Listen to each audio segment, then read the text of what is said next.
Et Yola Namas Team, comment ça va? J'espère que vous allez bien, bienvenue dans cette nouvelle vidéo. On va faire une bonne petite activité aujourd'hui, ça s'appelle du paramoteur, je sais pas si vous connaissez déjà.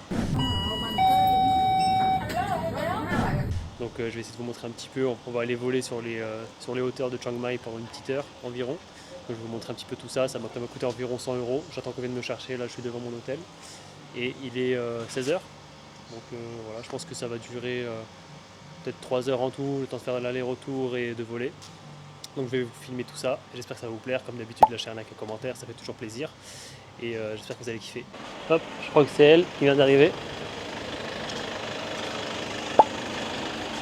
Allez cap, for the tour? Yeah, okay, cap. Voilà, on récupère un petit 4x4. Et let's go les gars. C'est alright. Bon bah c'est bon les gars, let's go. Et voilà les gars, Alors du coup après une petite quarantaine de minutes de route à l'est de Chiang Mai, du coup on est arrivé à l'endroit fatidique. Donc Flying Bird Organization. Alors c'est là où ça va se passer. Je vous montre un petit peu. Alors on est vraiment au milieu de nulle part. C'est assez stylé. La bonne campagne de Chiang Mai. Hop, je pense que du coup ça va être la piste de décollage. Comme vous pouvez voir ici, il y en a aussi qui sont déjà en train de voler. Alors j'essaie de les cadrer. Voilà. Vous pouvez voir ici, il y en a qui sont déjà en train de voler. Donc dans quelques minutes, ce sera notre tour les gars. Donc voilà. Comment ça s'est passé? Donc on a conduit, je me suis fait récupérer à l'hôtel par le petit 4x4. On a conduit 40 minutes et je suis arrivé ici. Donc ça s'est passé assez vite, c'était super bien. Donc on nous a accueillis, on a enlevé les chaussures juste ici, dans la petite cabane. Et ils nous ont donné l'équipement, donc la blouse de Casa de Papel, les lunettes à la Maître Gims et le casque. Donc nickel, j'espère que ça va bien se passer. Ça va être cool, j'ai hâte. Donc ça fait un petit moment que j'ai pas fait d'activité un petit peu genre sensation force sport extrême, donc ça fait plaisir. Donc pour rappel, 3900 bahts pour 30 à 40 minutes de vol et ce qui fait environ 100 euros, 105 euros. Donc restez connectés les gars. Hop. Regardez, il y en a qui... Ah ok, let's go. Yes. Bon, bah, je voulais vous montrer à quoi ça ressemblait pour l'atterrissage et ceux qui viennent de redescendre du coup. Mais on m'a dit que c'était mon tour. Donc la dame elle a mon casque qui est juste là. Hop, et voilà, hein. Ça va être notre tour de décoller. Let's go. GoPro or no? Yes, she told me like I have one GoPro like this. Yeah, yeah. Ok. Hop, donc là, on va mettre le casque les gars. Donc là, c'est mon tour. On va monter dans la nacelle. Et voilà, regardez-moi la dégaine. Avec le casque et tout. Allez cap. Et voilà, du coup, voilà à quoi ça ressemble. Là, dans le voile. Allez gars, on va s'installer ici. Hop, le harnais. Hop là. Okay, thank you.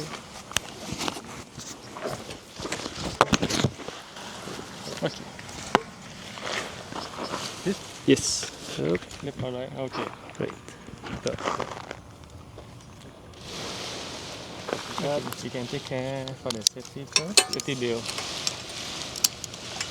Là il m'a tout donné, donc on va bientôt décoller les gars, j'ai l'impression. Voilà la DN, la GoPro juste là. Et voilà, c'est parti. Donc la suite ce sera sur la GoPro je pense. Allez, à touti. C'est parti pour 30 à 40 minutes de vol. Je pense qu'on pourra voir le début du coucher de soleil et ce sera nickel.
douceur.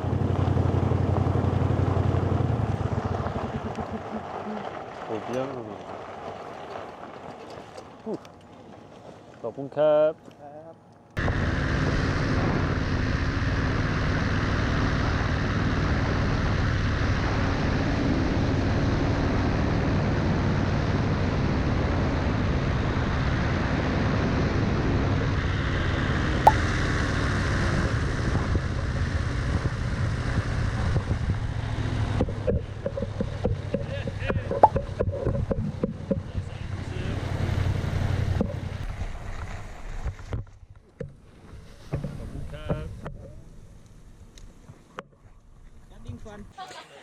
Bon les gars, ressenti à chaud, hein. Franchement c'était ouf, c'est vraiment stylé. Décollage en douceur, atterrissage en douceur aussi. Franchement, je m'attendais à un atterrissage un peu plus secouant parce qu'on allait vite, mais en fait non, que dalle. Genre c'est vraiment fait en douceur, nickel. Là il y a le coucher de soleil qui commence. Hop, je pensais le voir depuis le ciel, mais au final non, ça n'a pas été le cas. Mais c'était quand même beau. Voilà, juste il y avait un petit peu de bruit, donc enfin, il y avait beaucoup de bruit avec les hélices derrière et tout, donc j'avoue, les boules caisses ça aurait pas été de refus. Mais sinon à part ça c'était trop bien, franchement ça fait pas peur ou quoi. C'est vraiment une sensation de balade dans les airs, donc voilà, on a l'impression de voler, mais en aucun cas ça va vite, ça tremble ou quoi que ce soit. Et c'est stylé parce que du coup ils m'ont donné une GoPro comme vous avez déjà vu certainement. Donc voilà, ils m'ont filé la GoPro, plus j'avais la Osmo donc dans la main, donc on a pu avoir les deux visions. Donc là ils sont en train de transférer les photos sur le téléphone, donc c'est cool. Comme ça je pourrais avoir les photos et les vidéos. Donc là ce qui est bien c'est qu'il y a même des toilettes à disposition une fois sur place. Donc voilà, c'est cool. On va aller faire un petit tour. Et là on est vraiment au milieu de la campagne, hein. Là-bas il y a des petits cimetières d'avions. Le coucher de soleil qui commence et ceux qui vont faire le vol du coucher de soleil du coup par ici. Donc faut savoir que ça a duré 35 minutes à peu près. Et voilà, c'était entre 30 et 40 minutes, donc voilà, c'est bon, on était dans les temps. J'ai payé 3900 bahts et pour les autres tarifs, j'ai été en train de revoir un petit peu les prix. Alors du coup, pour 15 minutes dans la journée, c'est 2800 bahts au lieu de 3500 en ce moment, apparemment il y a des promos. Pour 15-20 minutes durant le lever de soleil ou le coucher de soleil, c'est 3500 bahts et le vol long, c'est 3900. Donc voilà, en vrai, le plus rentable en termes de temps, c'est le dernier, celui que j'ai pris, 3900. Et pour 400 bahts de moins, vous pouvez voler 10 minutes de moins, mais en admirant le coucher de soleil qui est juste là. Hop.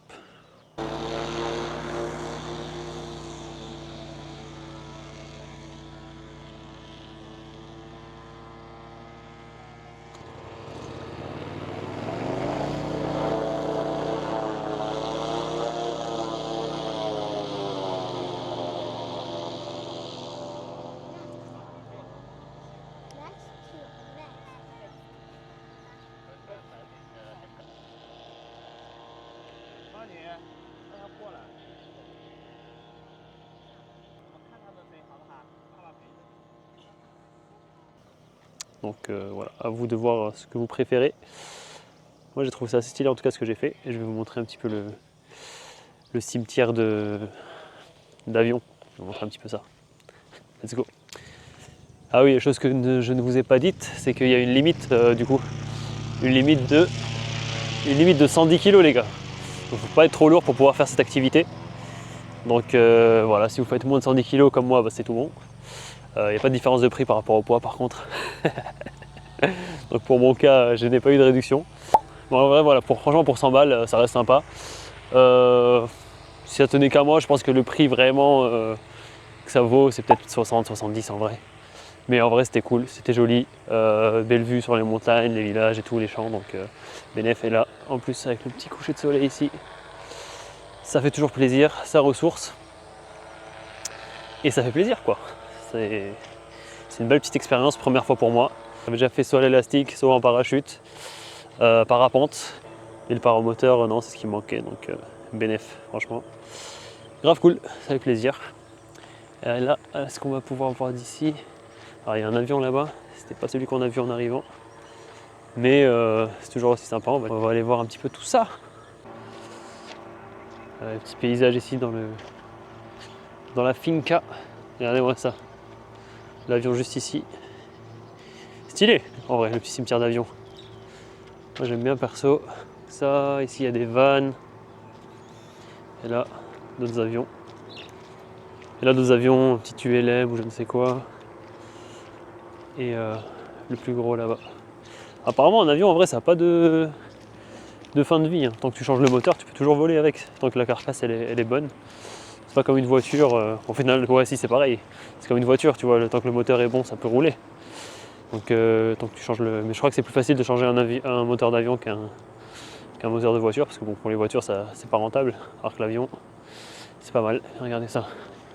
La petite parabole ici. Ouais, franchement, c'est beau. C'est stylé. J'aime bien, moi. Je trouve ça cool. Regarde ça. Est-ce qu'on va pouvoir monter à l'intérieur de celui-ci? La porte est ouverte. On va voir ça. Petite partie urbex.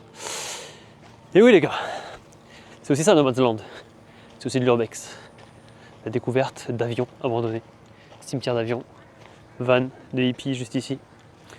Donc voilà, hein. Ça fait plaisir. On traverse le champ. Le champ debout. On va aller voir ça. Regardez-moi ça. Je trouve que ça dégage quand même une atmosphère. Un avion abandonné. Regardez-moi ça, avec les ailes posées sur les pneus. Et là, la porte. Cockpit. Chicken or beef. Et là, voilà, ça a été condamné pour l'entrée du cockpit, je crois. Bon, voilà, impossible de rentrer, c'est un petit peu haut, malheureusement. Mais c'est stylé. Voilà, voilà. Petite parabole ici aussi. Et voilà, hein. C'est sur ces belles images qu'on va se quitter. J'espère que vous avez kiffé la petite vidéo différente. Voilà, j'ai profité de l'instant pour faire une petite activité sympa.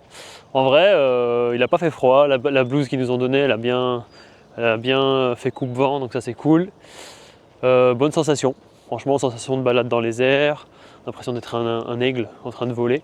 Et t'es vraiment en mode assis, comme dans un canapé, et tu fais ta petite balade et tu kiffes ta life, quoi. Donc en vrai, assez stylé. Donc abonnez-vous, lâchez un petit like, ça fait toujours plaisir. Et je ferai d'autres aventures comme celle-ci, j'espère que je prendrai en vidéo. Allez, à touti, là on me récupère pour aller rentrer à Chiang Mai City Beach. Allez, ciao ciao.